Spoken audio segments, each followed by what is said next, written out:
Hi, everybody. Welcome, Rachel Dalinka.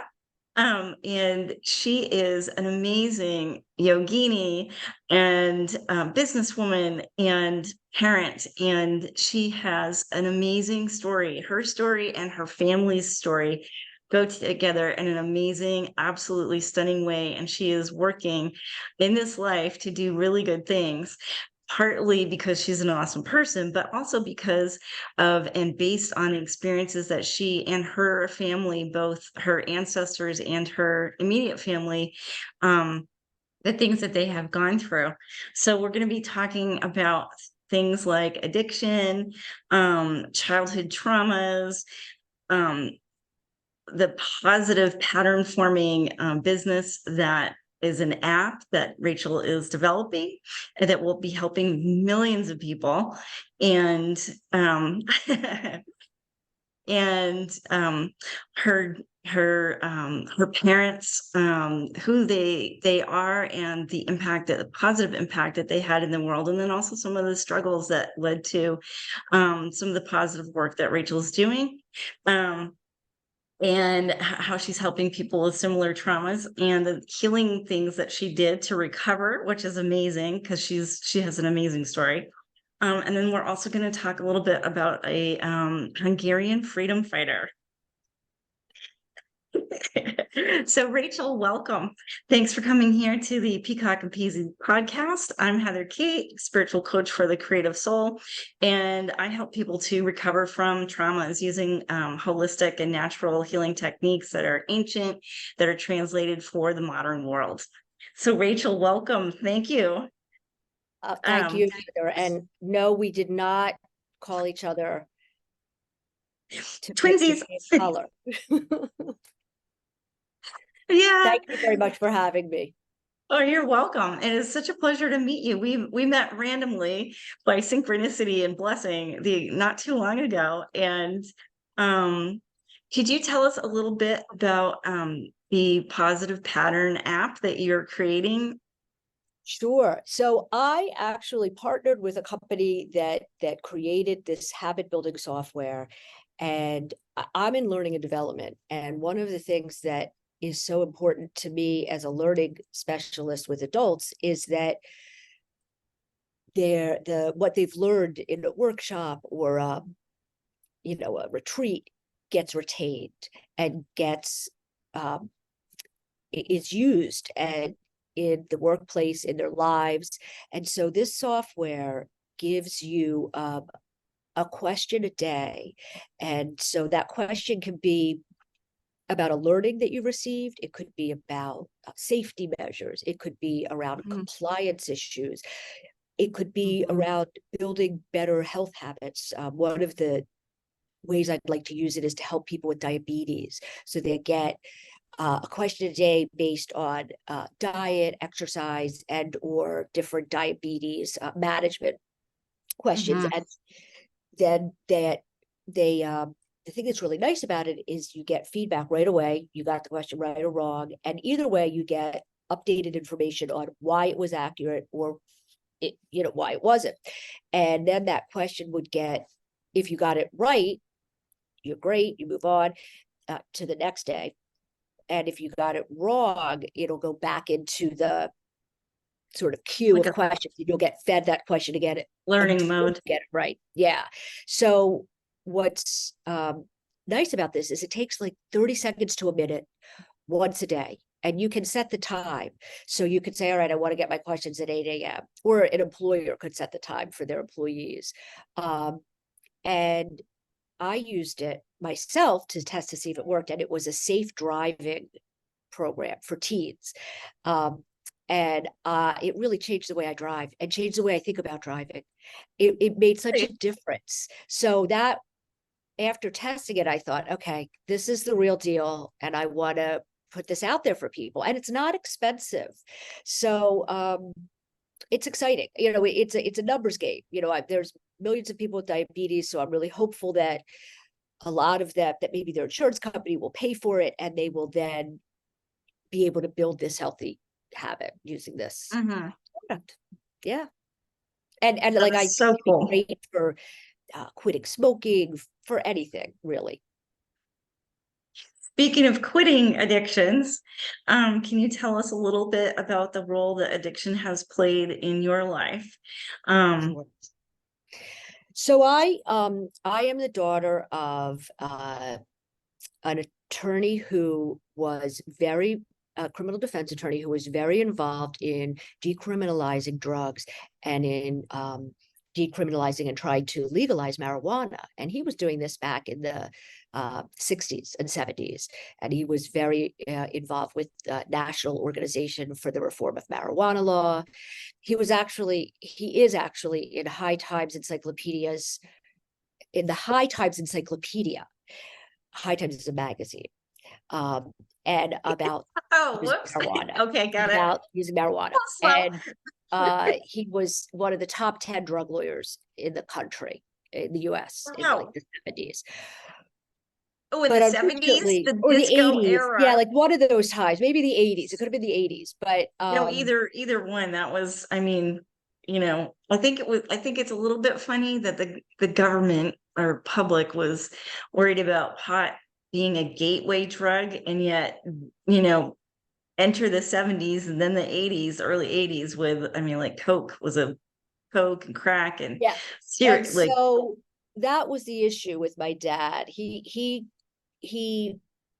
started sampling and being involved with the drugs that his clients used, and he became an addict. And I was probably around 7 years old when my mom sort of said enough is enough, and they split up. And we went to his house every weekend, and there was petrified rock with piles of cocaine on it. And there was you know what? piles of cocaine on the petrified rock, like white powder on the petrified rock. And I was 7. But it's crazy. And this, I think, is really important, or an important point that I want to make. Kids know. Nobody said Yeah, they this is do. cocaine and this is Oh, bad. really? Nobody said that to me. I just knew this is bad. Yeah, I'm yeah. sure I overheard conversations. This is cocaine and da da da. I'm sure I overheard a ton of conversations, but I picked it all up that this was bad news, and that it made my dad scream and yell and act crazy. And and then there was, he was with a woman, my sister's mom, Betty Sue, who was a lot younger than him, and she talked to me inappropriately. I mean, I was really sort of adultified, and in other ways parentified, in the sense that um, Mm-hmm. I was privy to information that a 7, 8, 9 year old shouldn't be privy to. And maybe fast forward to the time I was like 10 or 11, and still, like, they would be arguing, and she would be talking about him doing drugs and his parents being angry at him and this and that. And um it was intense. When I was 12, Betty Sue and my dad had my sister Jessa, and they got married. And unfortunately, a year later, Betty Sue took her own life. um my dad had his law firm in his home. At this point, he had moved from Center City, Philadelphia, out to near Pottstown, and lived in like on a farm kind of. And she shot herself in the head with a shotgun. Oh, And my sister was a year old around then. And after that, he was with another woman who had a drug problem, but I think he was just looking for a mother for my sister. When I was 15, I was there over the summer, and I slept downstairs because there was air conditioning down there. This was like an old farmhouse. Part of it had been built in the 1700s. yeah. And the doorbell rang, and I opened the door, and there's 5 men with, navy blue jackets with the big yellow letters DEA. So I opened the door to the DEA, and my dad was arrested. Um, and then he was out on bail and was in a car with a client, and he was set up. There was cocaine in the car, and they pulled him over, and he was arrested again. He threw the coke out the window, but whatever. So my dad ended up going to jail when I was 16. He lost his license to practice law. He went to jail.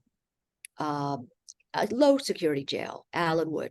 But a lot of what happened to me and what I dealt with around all of this was a lot of shame.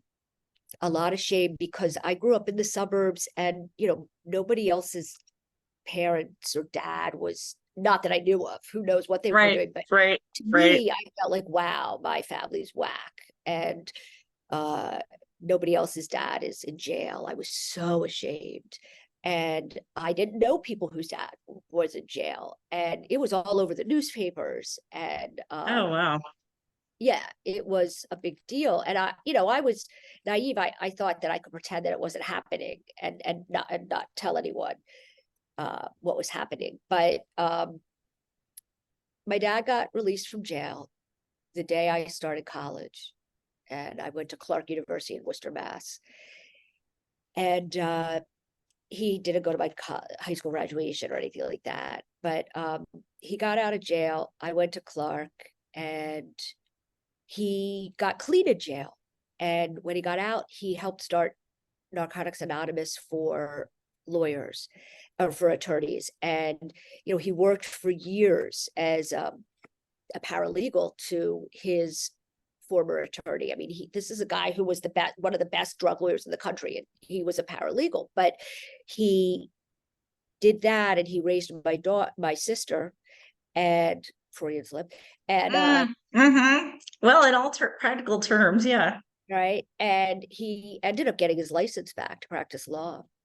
So, he was kind of a redemption story. And then he died of a heart attack, and when I was 30. So, you do 4 grams of cocaine a day for several years, it kind of doesn't do so good for your body. Yeah. But the other interesting thing about my dad was that he did some really cool things. He was one of the Yes. founders of the Philadelphia Folk Festival, which is a folk Yep. festival that has been around for 60 years. He helped start a nonprofit called Help in Philadelphia that was a crisis hotline. And that was, one of the first crisis hotlines. And there are people that I've met that have said, wow, I worked with your dad and Help, and he was such a great guy, and he did all these amazing things. And, you know, what I've learned as an adult and being a parent is who a person is as an adult and in their life is so different from who they are to their kids, Can and be very. and yeah. And so Mhm. I had a lot to reconcile around who my father was out in the world and who he was to me, because I felt very abandoned and very ashamed.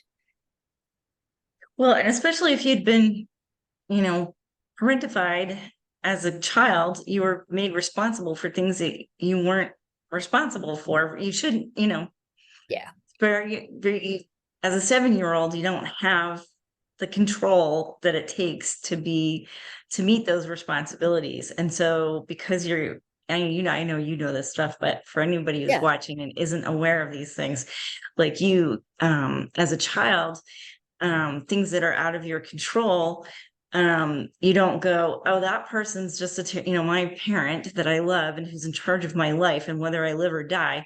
You can't reconcile it within yourself. So you say, well, it must be, they're not bad. I am. God forbid, cancel, clear release. But that's what kids do. And that's a standard coping mechanism. I mean, because like you would otherwise not be able to function. And so, you're amazing and you've survived some pretty intense things. And I know that you're giving the calm delivery of things that were you.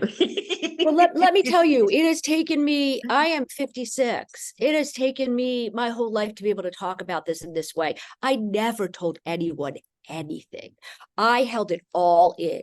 Nobody knew. I had so much shame. The And that's body part can of, hold things for us until we can handle it. Yes. yeah. And that's part of why I mean, in addition to the habit software that can help people change habits for the better, Yep. um, And I plus do. your mom is a social worker. So that Yeah, sort of that all blends helps it. a But lot. yes. Yeah. that definitely helped. That I had that my brother and A I had viewpoint on the world. a parent who was real um, connected emotionally and tried to talk about emotions and feelings and things like that. Oh, But yeah, I was thinking in terms of you creating programs that help people yeah, to change, to improve. And I know from the people that in my life, like the things that they did that were helping the world, that, I knew about it, I learned about it, and their interactions with me on a daily basis were part of what, I think some of us come to be helpers, period. But it definitely, you see things differently. You're like, oh, these kinds of things can be done to help. yeah, and my mom was a total helper, and my dad was a helper too, because he helped a lot of down and out people get out of jail. And I have to say, Yeah. when I was in college, like I had a friend that was busted for weed, and my dad, like in Connecticut driving or something, and he Oh, called my dad, and my dad made a couple phone calls. and took care of it. That was it. Like it was insane what, he really did help people. But Because and, your dad was trying to fight against uh, I know I don't have the right legal words here, but like over incarceration of people yeah, yeah, through drug busts. exactly. And And there are so many, as we know, so many people of color and people that are disadvantaged that get arrested for a little bit of weed or a little bit of something, Mhm. And they get and stuck there their like lives are forever. ruined. And that kind of um, the one of the things that he fought against was, now I'm not going to get it, was mandatory sentencing. There were Oh certain yeah. sentencing laws that were, if you had X, this was your sentence. If you had this was Hmm. your sentence. And a lot of illegal search and seizure. That was his big one, illegal search Hmm. and seizure. Because they were But using it to. I did not know, which is terrible, but I've been learning a lot of things in the last year. And one of them is that basically, I grew up kind of learning as I grew about the military industrial complex. I did not realize how bad like the jail prison industrial Mhm. complex is. Yeah, It's basically they're just like stealing people off the streets and to use them as slaves. it is Michelle Alexander's book, The New Jim Crow. It may have come out about 6 or 7 years ago, maybe more, but The New Jim Crow, she talks about how mass incarceration of Black men is just a modern form of slavery. And Mhm, mhm, and mhm. the prison industrial complex needs people in those jails to survive, and Right. they are wealthy, and they Yeah, it's make a lot of disgusting. political contributions, and That's a nice it's way of a putting it. scourge. What was that?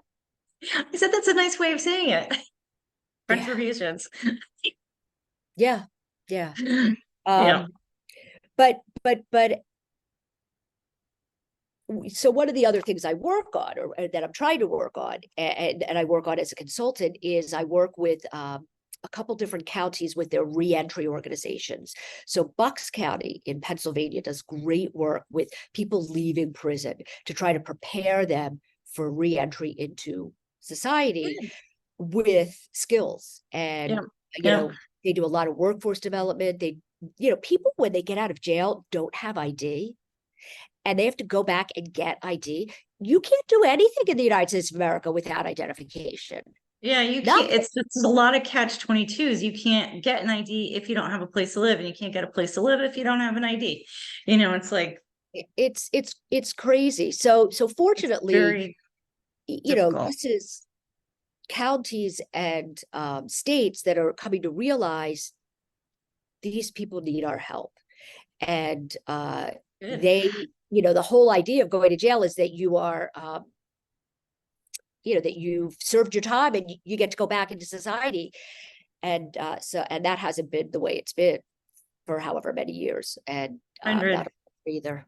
Yeah, I'm not a lawyer either, but it's needs Yeah, to needs to change drastically. So and the other that's thing that I great. want to work on with with people around reentry is trying to help the families and the kids like me. And usually they're not like me. Usually they're not privileged white kids from the suburbs. Right. Usually they're kids of color from less affluent neighborhoods, but just to help them learn that what their parents did isn't about them, and that they don't have to carry their parents' shame. They don't have to carry shame around what their parents did. They've got enough of their own stuff that they're Right. going We to all add into do, the right? world. Yeah. Yeah. So that's a Yeah. big one for me. Mm-hmm. And part of your self-healing has been a variety of different things, including yoga. You've got pretty serious about yoga, EMDR, meditation. I sometimes sort of equate meditation and yoga together because that's what I do, but that's not, everybody's got their different approach. But Yeah, no, a lot of people tell think of tell us about some of the things that you've done to recover from severe trauma. sure, yeah. A lot of people think of Because yoga you as also had a medical issue too. I don't know if you want to oh yeah, throw my that in there. medical, yeah, oh yeah, life, yeah. I had cancer and I'm a cancer survivor. I had colorectal cancer and I had a bag. I had to go in a bag for a year. And it's amazing what people can get used to. And anybody with a disability will tell you, Yeah. it's just amazing what humans can adapt to. But uh so yeah, so for me in my 20s I found yoga and it helped a ton. And um You yoga, trained at and Kripalu, right? I know I trained with when I got my yoga teacher certificate, I trained with Yoganan Michael Carroll, who had been a monk at Kripalu and who Oh, was oh, the okay. director of education at Kripalu. But I trained with him clearly after he was no longer a monk, and he was back in the world as a householder in like 2012. And he's now retired. So if anybody out there can get a chance to practice with Yoganand Michael Carroll, do it. He's a great teacher. But yeah, so I actually started doing yoga with another guy named David Newman, who goes by Durga Das, and he's a chant artist actually.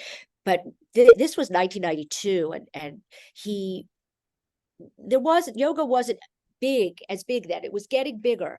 And he Right. opened up a yoga studio in Manayunk, and I was waitressing there. And he came in and he told us all about it. And he said, at the end, you go into Shavasana where you rest, and we put a blanket on you. I was like, what? That you rest and they put a blanket on you? Sign me up. Like, I am in. And Did you say like nursery school nap time? because On, I on was my like, okay, opener? so you work out and then they put a blanket on you. Anyway, I found yoga was incredibly healing. I did a lot of work with chanting and with meditation. And then I also went to Codependence Anonymous, and I learned a lot. I followed those 12 steps. I went to Coda for 3 years. Every Tuesday, it was a women's group.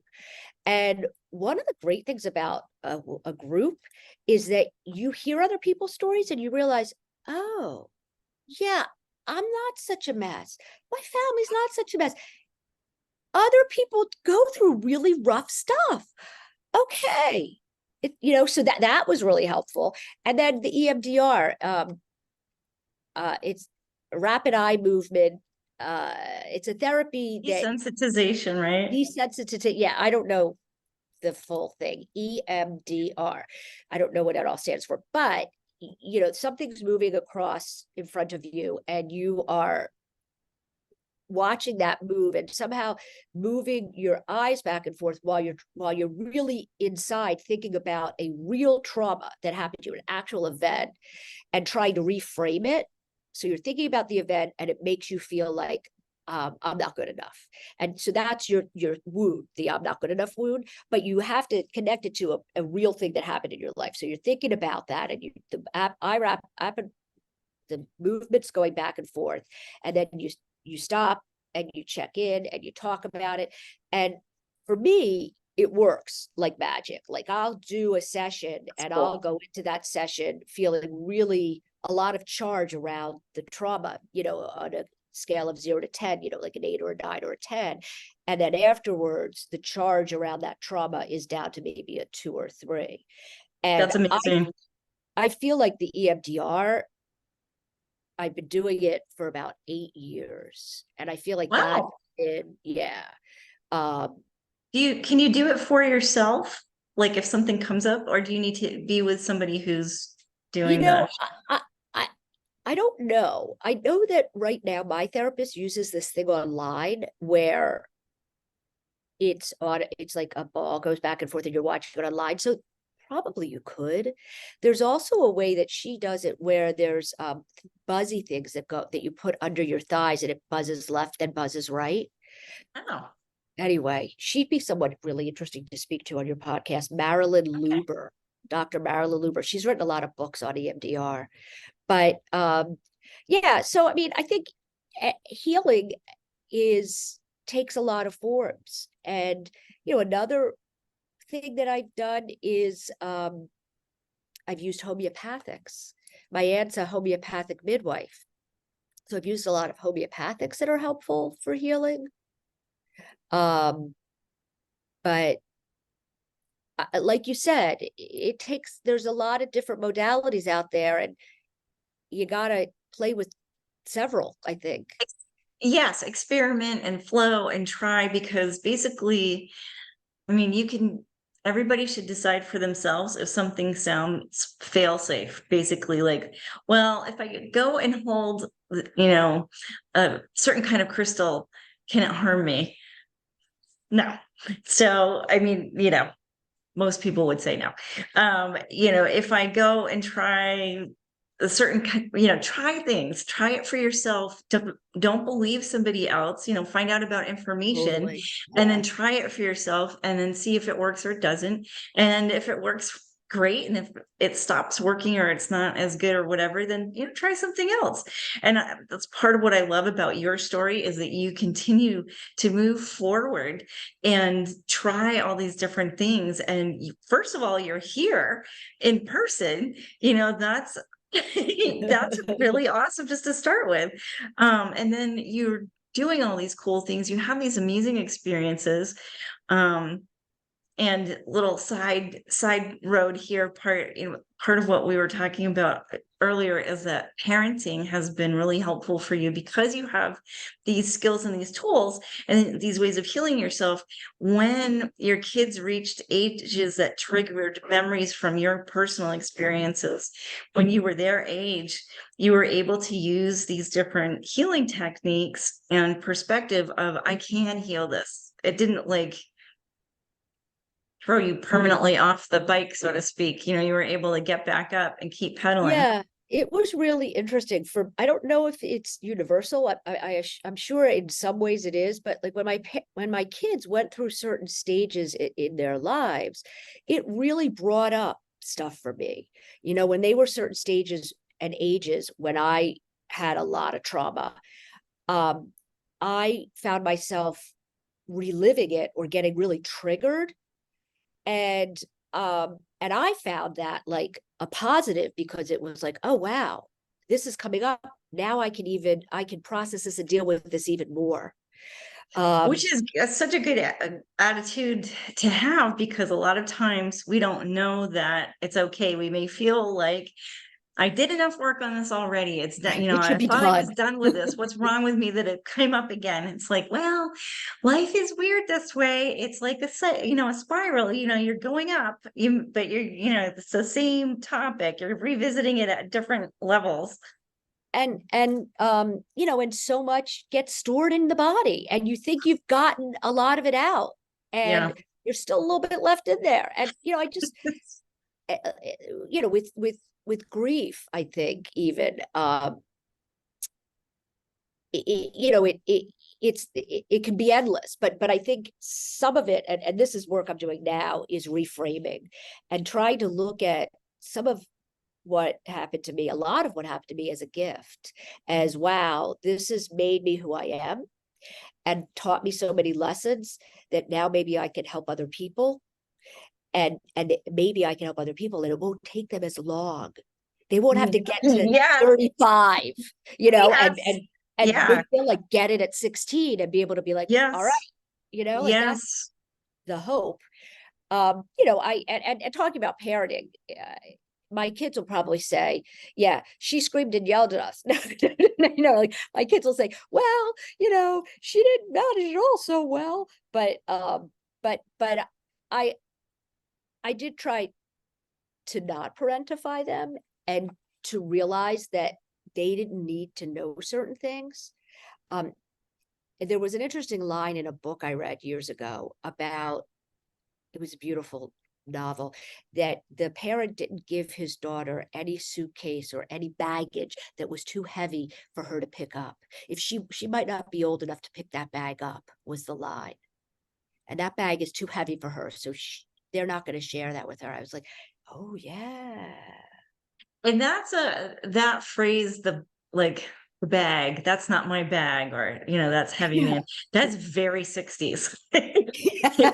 It's so for everybody who doesn't hasn't had exposure to 60s culture, people like literally would have a bag of pills or a bag of weed or a bag of whatever they were sharing, and they shared. They just would like pass the bag down. So if you're like, that's not my bag, man, thanks, so, and you just pass it. Yeah, no, thanks. No, my aunt is so funny. You know, we were with her. She's was a total hippie, and my aunt and uncle stayed hippies. They moved to a land trust community in CeeLo, North Carolina, in the mountains, and she's a midwife, and that you know, she was a This is a midwife, homeopathic midwife. right? Okay, The yeah, homeopathic yeah, midwife. And they which is stayed awesome. hippies, and she's so funny because we're talking to her now, and she's like, it was the 60s, we were doing this and that, we had sex with everyone, it was the 60s. I'm like, okay, enough, it was the 60s as the excuse, Aunt Lisa. You know, we It we wasn't just the X, 60s Y, with and you, Z. but it was, yeah, some people had a good time. Oh, they did. Oh, they did. And especially my aunt and uncle, they were artists, you know, so they were living it for That's sure. awesome. Um, so speaking of your family, your family has some really deep roots, and Oh yeah. you're lucky to know some of your ancestors, some of your family, your grandmothers, your great grandmothers, and there were some really terrible things that happened in the world, and your family was bulldozed by a part of that. But there were survivors. And because of that, we have you. And I think that attitude, that approach, that spirit, that survivor, warrior, is here. Can you tell us a little bit about that backstory and Hungarian freedom fighters? Sure. My family is Jewish, and on 100%. And my father's mother, Minnie Goldstein, went back to Hungary to try to get some of her family and my grandfather's family to bring them back to the United States, so that they would not, you know, because things were getting bad. And I guess she could get some Sorry, people so out. that what would happen? Oh, this was in the Holocaust. So this was during the Holocaust. This was pre-Holocaust, probably pre-World War II. So she was She knew trying to something get, was coming, they knew something was so she coming. went to try to get them out. Yeah, so she went to Hungary to try to get them out. Some she was able to, some, most she was not. And so there's a story of one of my relatives, and his kids are still alive in Israel. He was lined up with a group of people from his town, and they were all shot, you know, in front of a pit, and they all fell into the pit. And By he stayed Nazis. by the Nazis, and he stayed in that pit. The sun went down, the sun rose. I think maybe the sun went down again, and he knew enough time had passed and nobody was moving.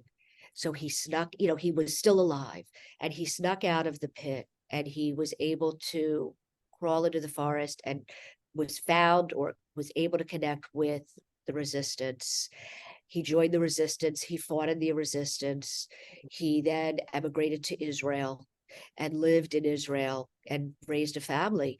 And as an older man, still had these bullets that were lodged in him that couldn't have been Actual used. bullet for everybody who's listening, the actual bullet still in his body when he was from being shot in the pit. Yeah, yeah. Wow. So yeah, so when I was young, that's another thing that Sorry, I stopped you, but the next part of that was that the reason the bullet was still there was because it was impossible to safely remove it from his body. So it correct. stayed. Yeah, correct. It had to, yeah, it couldn't have, it would have been too dangerous. It was just lodged in such a way.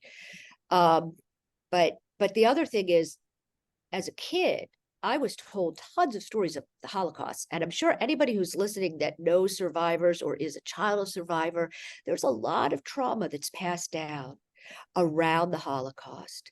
And so, I'm the generation out, right? I'm the grandchild of the woman who was a young woman during the 40s. My mom was born in 1940. My dad, 1938. And there's a lot of trauma, a lot of familial, generational trauma that Mm. still exists from that time in history. And I'm sure that same trauma, I know I met some German guys when I was traveling cross country in my 20s, who the trauma was so strong for them that they apologized to me. They said, we're German and we feel like, we're Jewish. We know what we did to your people. We want to tell you how sorry we are that our country people did that to Jews. I was like, whoa, and but that kind of trauma is real also. That kind of cultural trauma is real.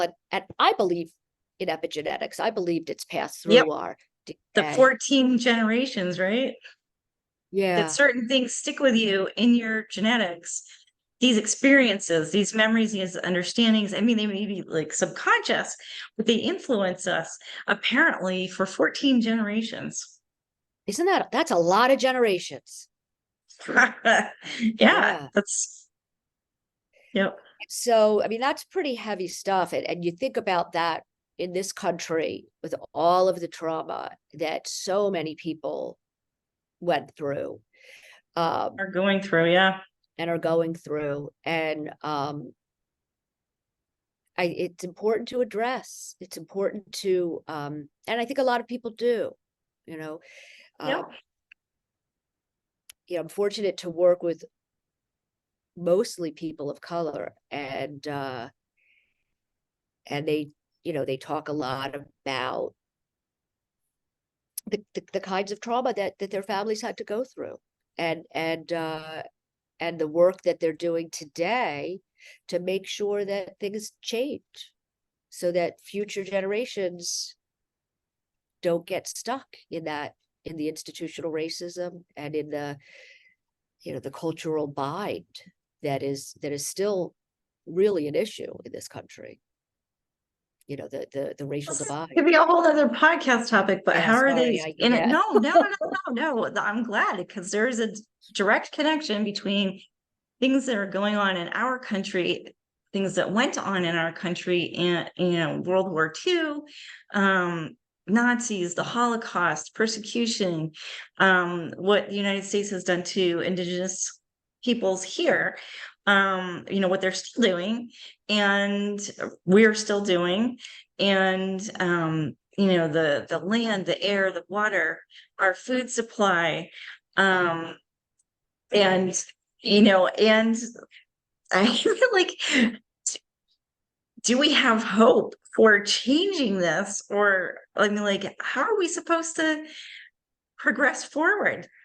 My job, my mission is to help people heal in the ways that you have healed so that they can do their mission. Like I use some similar techniques, different techniques, but the same kind of thing, that same level of healing so that you can function, so that you can do what you have come here to do, because I believe we blueprint our lives before we come into them. But And we can you hold know, ourselves back, unfortunately, can be our worst enemy. Like, we know what our passion is, but we get caught in some of these ruts that have come down from the generations, and some of that pain and trauma. So yeah, no, I believe there's hope. Absolutely. I am very hopeful, and I believe that there are always people working to make things better. And there are people, unfortunately, that are misguided, thinking that they're working to make things better. yeah, I've met a lot of those in the last Yeah. handful of years. But we need to try to stay on the path of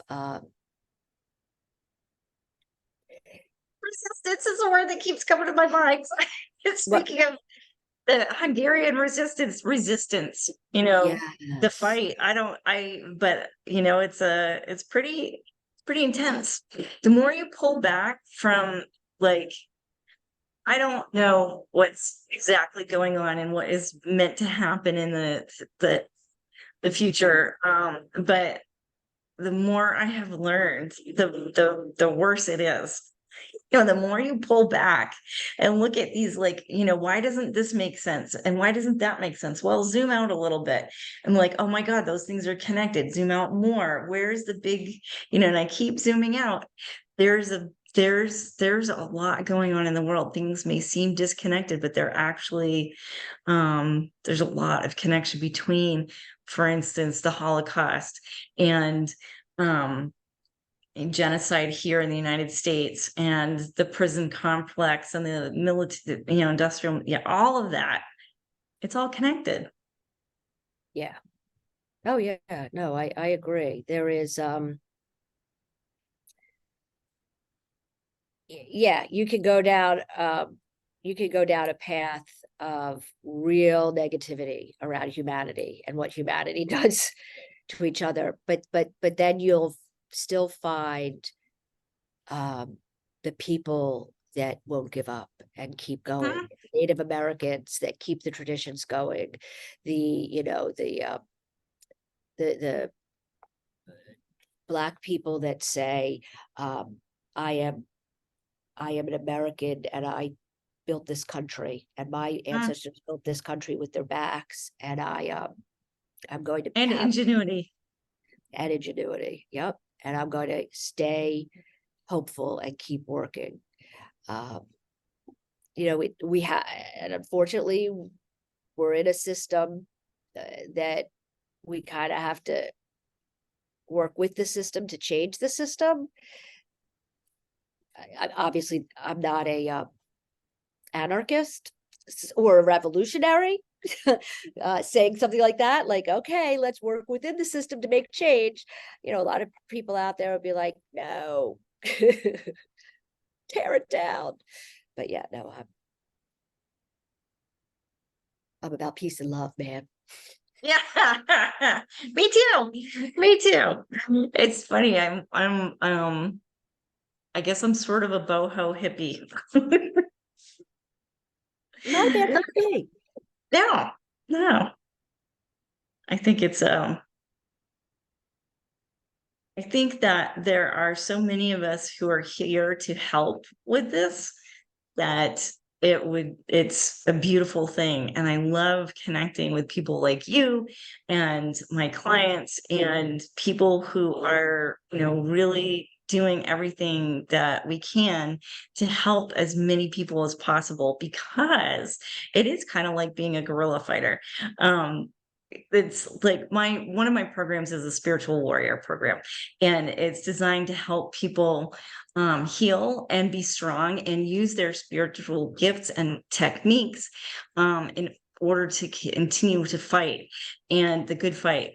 And I think that, one of the ways of being most effective is to spread it as far as possible and to help as many people as possible, so that we can really have a big impact, because there's certainly lots of us. Yeah, there really are. Um, And we need to raise our voices and make them loud so that they're Shine your heard. light. Yep. Because there's a lot of airtime given to a lot of negativity. And if you don't hear the other side of the story, you can get caught in believing that there's only one way, and there are infinite ways. Right. Yeah. Right. There's a lot of power there. Yeah. So I'm so happy that we met, and I'm so happy to be able to share my story with you, because what I used to think of as tragedy and be sort of in a victim space, I've happily been able to realize is a source of power for me, and a source of empowerment. Like, hey, I got through that, and I can get through things, and I can teach other people to get through things. And together, if we don't hold it all inside and carry shame Right. and hold that Right. shame, we can do good things. Yes. Thank you very much for being on here. If anybody wants to reach you, what's the best way? Through You radconsulting.com, or is that your Sure. website? Yep. Radconsulting.com. RAD consulting. Oh, it's not .com. Sorry. Oh, sorry. Radconsulting.us. .us. Okay. .us. .com was taken. So I'm RAD consulting.us. Very cool. I'm doing a whole website refresh. So the way it looks today may be different in a couple weeks if I can get that Okay. copy written. Good. Yeah, that's a process. And what kinds of clients are you helping through Rad Consulting?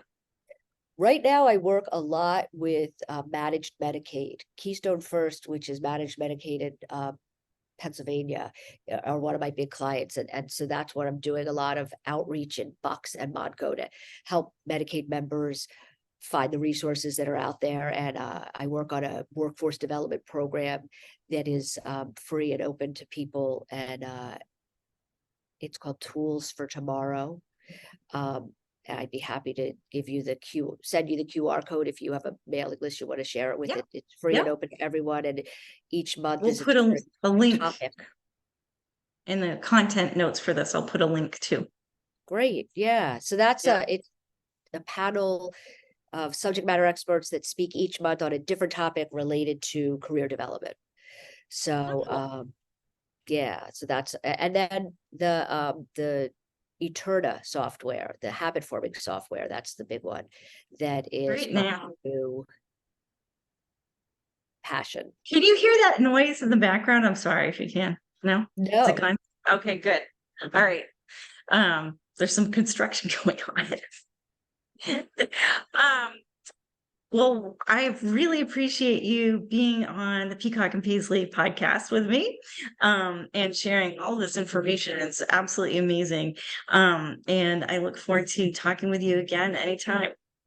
awesome. Yes, me too. And stay connected. Cool. Thanks, Yes. everybody. I hope you have a beautiful and Thank blessed day. you. And contact either of us if you have any questions. Take care and peace. Peace.